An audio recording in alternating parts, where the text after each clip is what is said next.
माननीय अध्यक्ष जी, बजट पे बोलने का आपने अवसर दिया, इसके लिए आभार।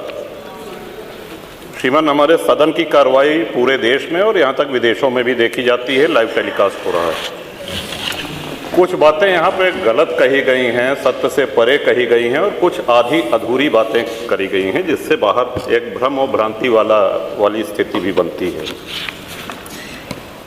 श्रीमान, जैसा कि हमने महामहिम राज्यपाल के अभिभाषण में कहा था कि प्रभु श्री राम की चर्चा सर्वाधिक हुई, बहुत अच्छी बात है।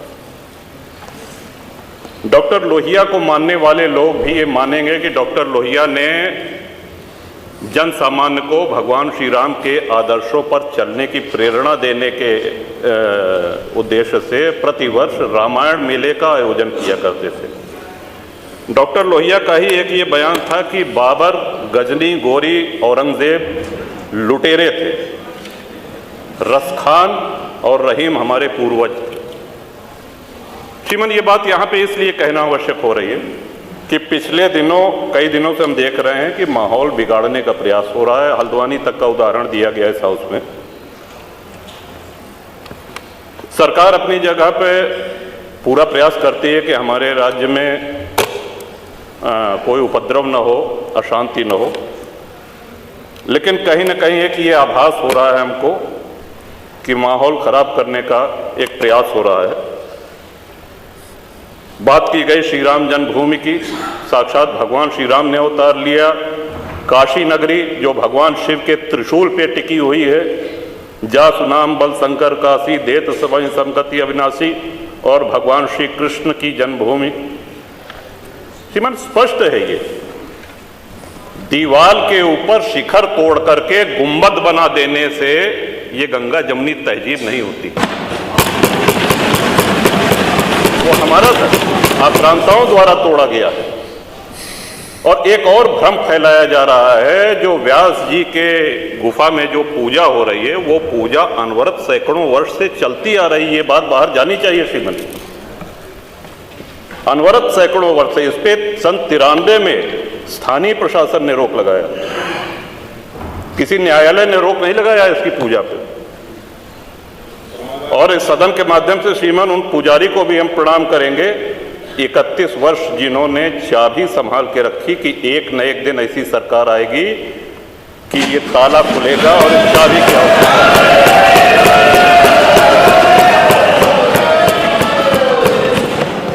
अल्लामा इकबाल, फिर वही होता है कि आधा अधूरा बोल दिए जो है पूरा बोलना चाहिए। अल्लामा इकबाल पहले वो व्यक्ति थे जिन्होंने कहा कि हिंदू और मुसलमान एक साथ नहीं रह सकते। पाकिस्तान के आइडियोलॉजिकल फादर, इसने कहा कि मुस्लिमों को अलग देश चाहिए। जिन्ना को रास्ता बताने वाले, जिन्ना को उकसाने वाले, और पाकिस्तान के पक्ष में भारत के मुसलमानों ने वोटिंग करी, जिसमें 98% लोगों ने कहा कि हिंदू और मुस्लिम साथ साथ नहीं रह सकते। इस बात पे लेकर के बंटवारा हुआ, और सारे जहां से अच्छा जो कविता सुनाई गई वो अधूरी है। 2 पंक्ति उसकी हम भी सुना दे रहे हैं कि ए आब रूद गंगा, वो दिन है याद तुझको, उतरा तेरे किनारे जब कारवां हमारा। कि गंगा के वो मैदान तुमको याद है जब हमारा कारवां उधर से आक्रांताओं का कारवां आया था। ए आब रूद गंगा, वो दिन है याद तुझको, उतरा तेरे किनारे जब कारवां हमारा।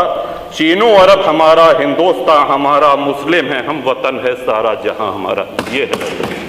ये तरानाए मिल्ली की पंक्तियां हैं, अल्लामा इकबाल ने 1910 में लिखी थी। श्रीमान, हम ही क्या धर्मार्थ देते रहेंगे, सभी कुछ हो मौन सहते रहेंगे, कि धर्म को देंगे बल अन्य जन भी, तजेंगे क्रूरता छल अन्य जन भी। श्रीमान, हिंदू तो सर्वसमावेशी है। किसको आश्रय नहीं मिला, किसको आसरा नहीं मिला? यहाँ पे जो भी संकट में आया उसको हमने अपनाया। कभी किसी हिंदू ने नहीं कहा कि हम मुसलमान के साथ नहीं रह सकते हैं। उल्टा जब बंटवारा हुआ, धर्म के आधार पर हुआ, पाकिस्तान बना, जो मुस्लिम वहां जा रहे थे, हिंदुओं ने उनको रोकने का काम किया कि आप रहिए हमारे साथ, भाई भाई बन के रहिए। ये इस संवेदनशीलता को रसखान जी, अब्दुल रहीम खान खाना, इनके आदर्शों पे चलेंगे तब अच्छा वातावरण, अच्छा माहौल बनेगा। अगर बाबर और औरंगजेब के अनुसरण करेंगे, उनका अनुकरण करेंगे, तब तो शांति की कोई गारंटी नहीं।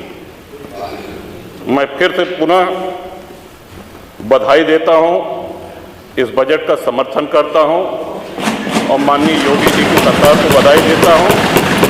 और ये हम लोगों का सौभाग्य है, इस पीढ़ी का सौभाग्य है कि अपने जीवन काल में भगवान श्री राम के भव्य मंदिर का